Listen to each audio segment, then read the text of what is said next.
Hey friends, it's Doodly Squatch. Got another fun one today. This one comes from a comment from Microwaves Be Like 4608. He says, "Hello, Mr. Doodle, or Mr. Squatch. I'm unsure how I should shorten your name.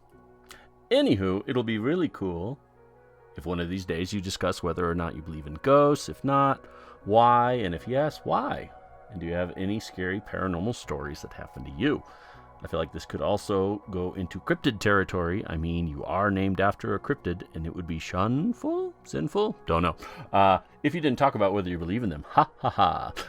I feel like that would be a fun discussion, and also could be a neat excuse to draw yourself. So I figure today I would go into just my stories. I'll probably do a self-portrait later on. But yeah, so here we go. So as far as my thoughts, I try not to, I don't like to tread on other people's experiences and thoughts, so I can only speak from my own experience. Pretty sure that life kind of continues, and whether that's through just energy, space, time, that sort of thing, nobody knows. But so I would say my desire, I like the idea that we as humans, we can't see everything around us. Our eyes are pretty crappy cameras. We're able to perceive only a select few wavelengths of light and energy. There's animals that can see way more than us.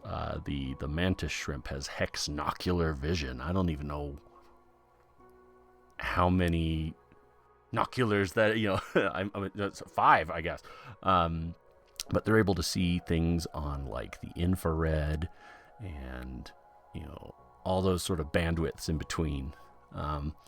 So to rely on our own perceptions to inform us of what's around us, it lends itself to a pretty limited scope. Whereas people's experiences all over the internet, that sort of thing, it varies. And I think some people are probably more sensitive to certain things and are able to feel that, but oftentimes I find myself kind of in the skeptic's corner when it comes to people who, claim to, see spirits or be able to communicate it with them, that sort of thing. There's usually a money angle in that sense. So that's where I find myself kind of, I always take it with a bit of a grain of salt. But I like to think that, the dead aren't far from us, and that they're kind of in a state that we can't perceive with our weak, boring meatball eyes, and it's not something we'll experience till we die. And that's an interesting thought to sort of go down the rabbit hole, because it's not a maybe, it's not, oh, that might happen to me. It's, someday I'm gonna turn off, and I'm either gonna face oblivion or something even stranger. And it's not a, it's something that can wake you up at night and make you worry, or it's or you can find comfort in that. And, my reaction tends to vary. I'm religious, but, it's not my place to talk anyone into anything. But yeah, as far as, ghosts and things like that. So I'm pretty sure there are those around us, and, there are people that have probably opened that door. Whether or not it's, malevolent or, that sort of thing. but I think, the problem is, a lot of our perceptions and ideas of these things are kind of, clouded by Hollywood and spin and even the bloody History Channel. It's so it's a lot more difficult for me to have a strong opinion either way, or to, unfortunately believe many people, because, when there's so much, fluff and all that, you tend to just sort of get numb to it. The amount of, ghost hunting shows, not to bring up, Meat Canyon again, but he made a really good thing about that. And that sort of stuff. So I don't like the idea of people sort of preying on others' grief for gain. But as far as, paranormal experiences, I don't know. I spent some time in Oklahoma, and there's a lot of like Native American folks out there, and they have a lot of really interesting stories and beliefs about, the spirit world and, what's around us, and even talking about like skinwalkers and that sort of thing.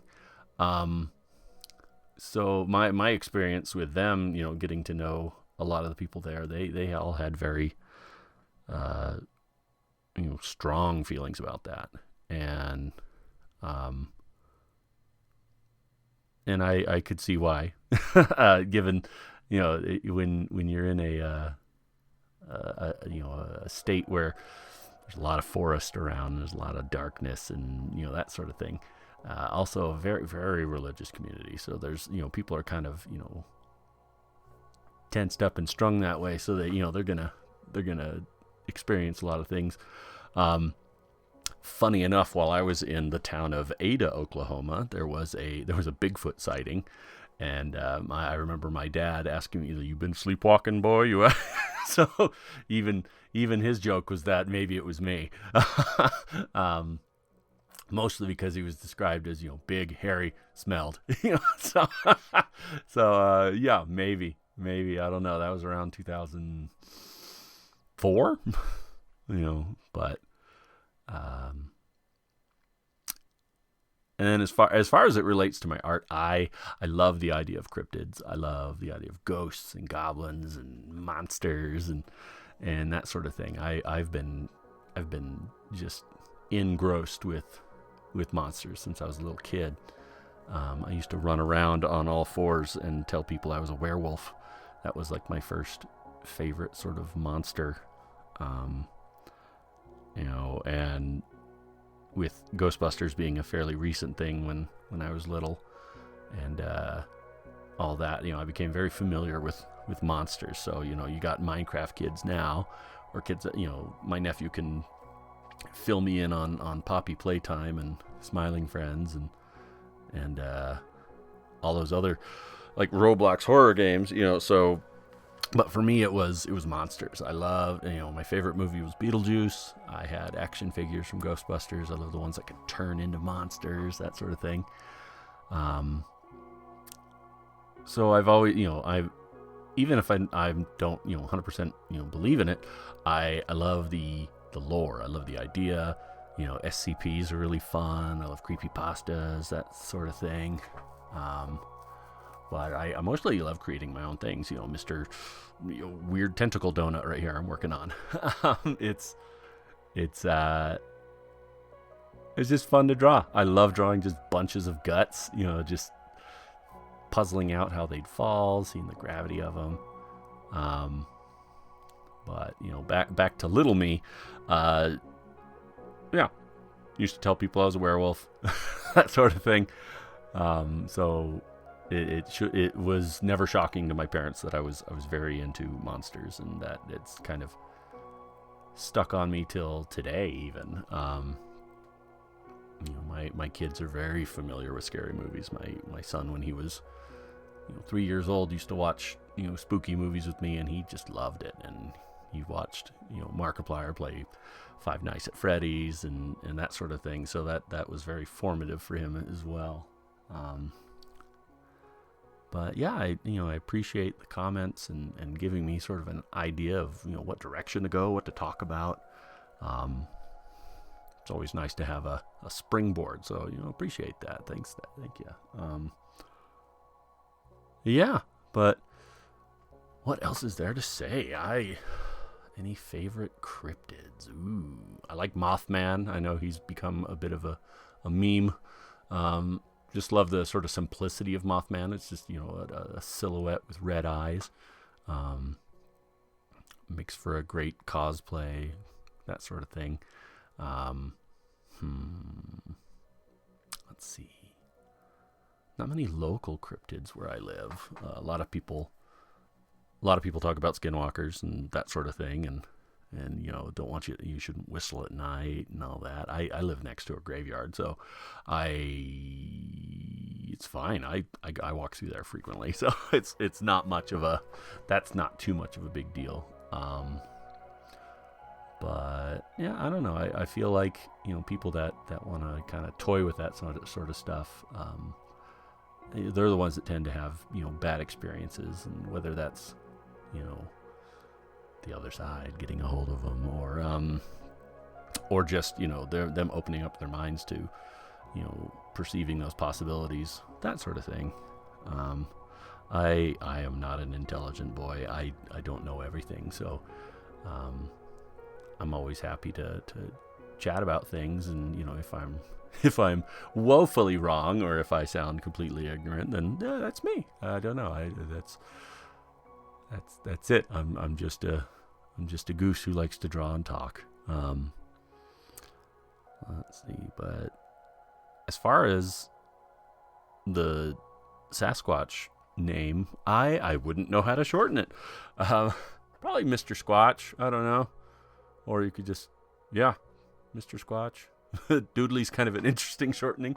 Mr. Doodle. Hi, Mr. Doodle. That sort of thing. Maybe not that. Oh, but here we go. Victory lap. We got the outline going, and actually got the end of the gosh darn video. So thanks for watching. Appreciate you. Like, comment, subscribe. See you next time. Thanks again.